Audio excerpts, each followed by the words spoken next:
곧이어 권순우 기자의 금융의 속살 방송됩니다. 안녕하세요. 경제금융부 권순우 기자입니다. 뭐니가 뭐니로는 오랜만에 인사드리는 것 같네요. 요새 아파트 분양시장에서 집단대출이 난립니다. 집단대출이라 그러면 좀 낯서실 수도 있을 것 같은데 보통 그 중도금 대출이라고 보통 표현을 하죠. 근데 뭐 최근에 금융감독원에서 집단대출을 자제하라고 은행들한테 요청을 하면서 집단대출을 자제하라는 얘기는 사실 분양을 하지 말라는 얘기하고 같거든요. 그리고 또 동일어로는 집단대출이 늘고 있다는 얘기는 분양이 많이 이루어지고 있다는 얘기이기도 합니다.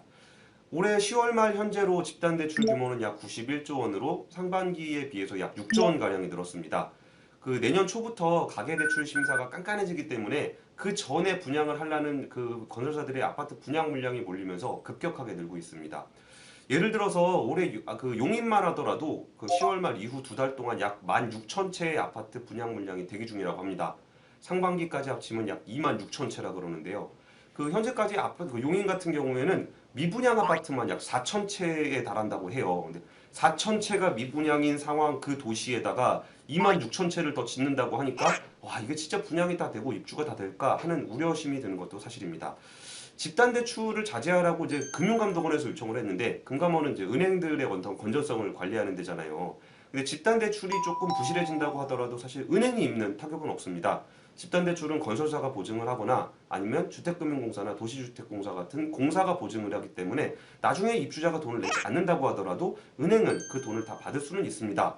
하지만 만약에 그 입주가 이루어지는 시점, 뭐 대출을 분양을 받은 지 한 2, 3년 정도 지난 시점에 그 입주자들이 입주를 거부하거나 아니면 이자가 너무 많다. 이게 보통 주변 시세보다 입주할 때 가격이 떨어지면 그런 어떤 분쟁들이 발생을 하거든요.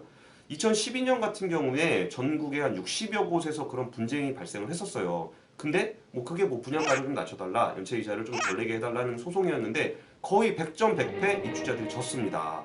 그렇게 되면은 입주자가 지게 되면 그동안 안 냈던 연체 이자를 한 번에 내야 되기 때문에 굉장히 큰 타격을 입을 수도 있어요.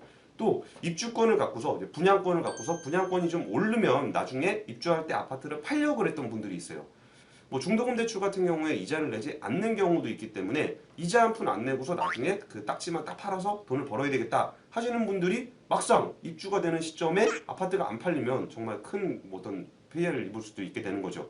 그리고 집단대출 같은 경우에는 DTI, 총부채 상환 비율 적용을 받지 않기 때문에 그분들의 이자 상환 능력이 얼마나 되는지도 확실하지 않아서 뭐 나중에 어떻게 될지 모르는 상황입니다. 건설사 같은 경우에는 아파트를 그냥 뭐 팔기만 하면, 짓기만 하면 돈을 벌거든요. 그리고 은행들 같은 경우에도 보증이 다 돼 있고, 그러니까 뭐 크게 손해볼 건 없는데 결국은 입주자들이 낭패를 볼 수 있다는 거죠. 근데 정부가 집단대출만 사실 규제를 하는 건 말이 안 돼요. 왜냐하면 아파트 분양 허가도 정부가 내줬고 거기에 보증도 뭐 주택금융공사 같은 공사 정부가 해줬고 그래놓고 정부가 집단대출만 해주지 말라. 그건 앞뒤가 안 맞는 거거든요. 하지만 그게 어떤 입장이냐면 정부는 부동산 경기 부양을 위해서 아파트 분양을 시켜야 되겠고 그러면서도 나중에 한 2, 3년 있다 부실해질까봐 걱정은 되고 그러면서 갈팡질팡하고 있는 거죠.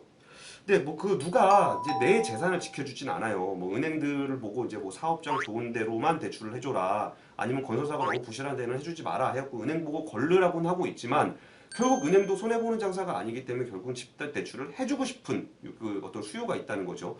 그럴 경우에는 결국 자기 스스로를 보호할 수밖에 없어요. 그냥 싼 곳을 찾아다니거나 아니면 입주권만 사가지고 나중에 팔아먹겠다는 생각을 하기보다는 좀 그 실수요자들을 중심으로 입지가 좋은 곳을 찾아서 나중에 부동산 경기가 좀 안 좋아지더라도 부동산 값이 안정될 수 있는 곳을 찾아서 분양을 받는 게 무엇보다 중요할 것 같습니다. 여기저기 뭐 분양가가 뭐 분양 경쟁률이 청약 경쟁률이 몇 퍼센트다, 뭐 딱지값이 얼마 올랐다 이런 얘기에 현혹되셨다가는 1년 후, 1년 반, 2년 후에 정말 큰 낭패를 볼 수도 있습니다. 지금까지 경제금융부 권순우 기자였습니다.